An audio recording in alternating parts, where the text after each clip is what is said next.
Assalamualaikum warahmatullahi wabarakatuh. Semua ini bermula setelah surat An-Nasr diturunkan. Surat ini menandai wafat Rasulullah dalam waktu yang tidak lama. Setelah surat ini diturunkan, demikian penafsiran sahabat Ibnu Abbas, pakar tafsir di era sahabat tentang surat An-Nasr ini. Jabir bin Abdullah bin Abbas meriwayatkan bahwa setelah surat ini turun, Rasulullah Shallallahu Alaihi Wasallam berkata, "Wahai Jibril, jiwaku sudah terasa lelah." Jibril alaihissalam mengatakan seperti ini, "Akhirat itu lebih baik bagimu daripada dunia, dan pasti Tuhanmu akan memberikan sesuatu kepadamu dan kamu merasa ridha." Rasulullah lantas memerintahkan Bilal agar memanggil orang-orang untuk melaksanakan berkumpul di masjid. Kaum muslim segera berdatangan ke Masjid Nabawi. Kemudian Rasulullah naik ke atas mimbar. Dari atas mimbar, beliau memuji Allah, kemudian menyampaikan khutbah yang membuat hati bergetar dan air mata berderai tangis. "Wahai manusia, Nabi mulia apa aku ini bagi kalian?" Para sahabat menjawab, "Semoga Allah memberikan balasan kebaikan sebab kenabianmu. Engkau bagi kami bagikan ayah yang penyayang, saudara yang bijak dan baik hati. Engkau telah menyampaikan risalah Allah, dan engkau telah mengajak ke jalan Tuhanmu dengan cara yang bijak dan dengan tutur kata yang sopan. Semoga Allah memberikan balasan kebaikan yang lebih besar dari balasan yang diterima oleh nabi lainnya." Nabi berkata, "Wahai kaum muslim, demi Allah dan demi hakku atas kalian, barang siapa yang pernah aku zalimi tanpa sepengetahuanku, berdirilah dan balaslah kezalimanku itu." Tak seorang pun berdiri. Rasulullah lantas mengulangi ucapannya itu, dan tidak ada seorang pun yang berdiri. Rasulullah mengulangi kata-kata itu untuk ketiga kalinya. "Wahai kaum muslim, demi Allah dan demi hakku atas kalian, barang siapa yang pernah aku zalimi tanpa sepengetahuanku, berdirilah dan balaslah kezalimanku itu sebelum aku dibalas pada hari kiamat nanti." Tiba-tiba ada seorang kakek berdiri. Kakek itu melangkah melewati barisan jamaah hingga ia sampai di hadapan Rasulullah. Kakek itu bernama Uqasyah bin Mizan. Uqasyah lantas berkata, "Demi ayah dan ibuku, andai engkau tidak mengucapkan kalimat itu sampai 3 kali, pasti aku tidak akan maju. Dulu aku pernah bersamamu dalam satu perang. Setelah perang selesai dan kita mendapatkan kemenangan, kita segera pulang. Untaku dan untamu berjalan sejajar. Aku turun dari unta mendekatimu karena aku ingin mencium pahamu. Namun tiba-tiba engkau mengangkat kecut dan kecut itu mengenai perutku. Aku tidak tahu apakah kejadian itu engkau sengaja atau engkau ingin memecut unta."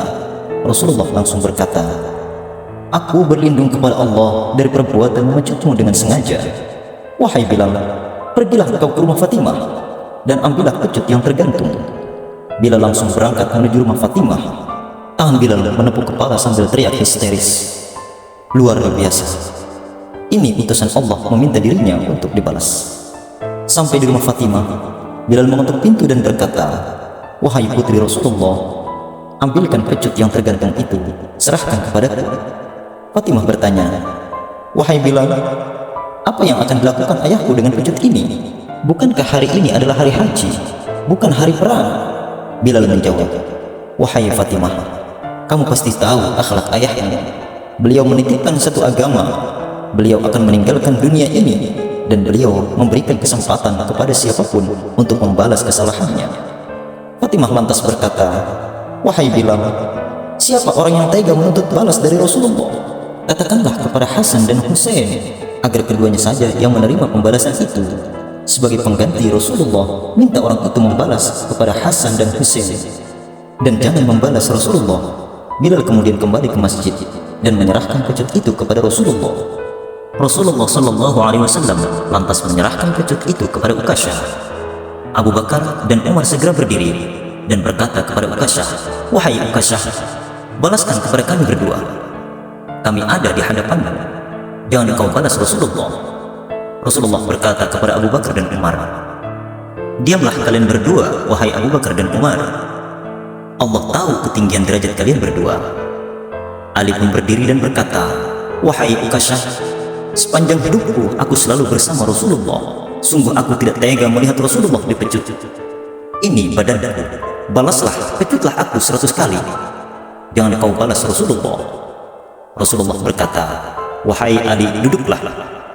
Allah tahu derajatmu dan niat baikmu. Selanjutnya Hasan dan Husain juga berdiri dan berkata, wahai Ukasyah, engkau kan tahu bahwa kami adalah darah daging Rasulullah. Engkau membalas kepada kami sama dengan engkau membalas Rasulullah. Rasulullah menjawab, duduklah buah hatiku, aku tidak akan melupakan kemuliaan kalian.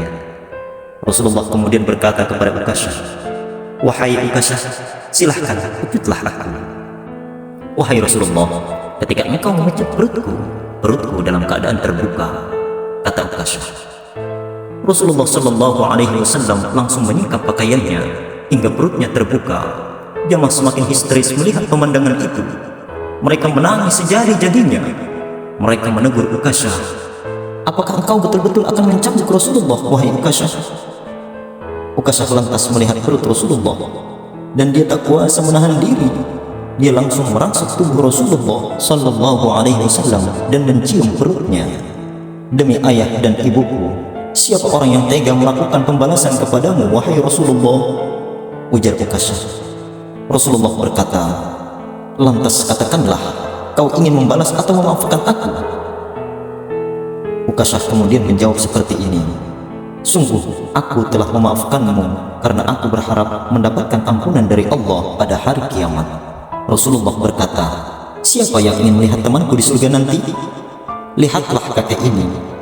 Kaum muslimin langsung berdiri dan mengerubungi Ukasyah dan mencium keningnya. Mereka berkata kepada Ukasyah, alangkah beruntungnya kamu, alangkah beruntungnya kamu. Kamu akan mendapatkan derajat yang sangat tinggi, berdampingan dengan Rasulullah di surga. Setelah peristiwa tersebut, Rasulullah jatuh sakit selama 18 hari.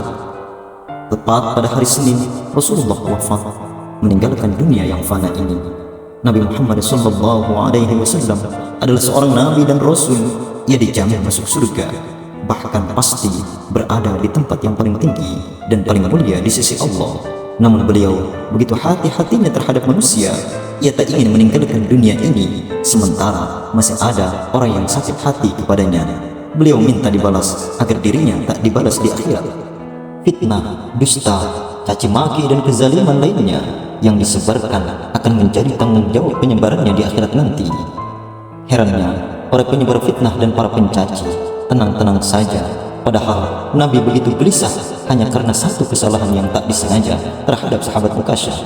Sekian dari saya, semoga dari kisah Nabi Muhammad SAW kita dapat mengambil hikmahnya. Amin amin ya rabbal alamin. Jangan lupa untuk klik like, komen, subscribe channel ini agar tidak ketinggalan cerita menarik lainnya. Wassalamualaikum warahmatullahi wabarakatuh.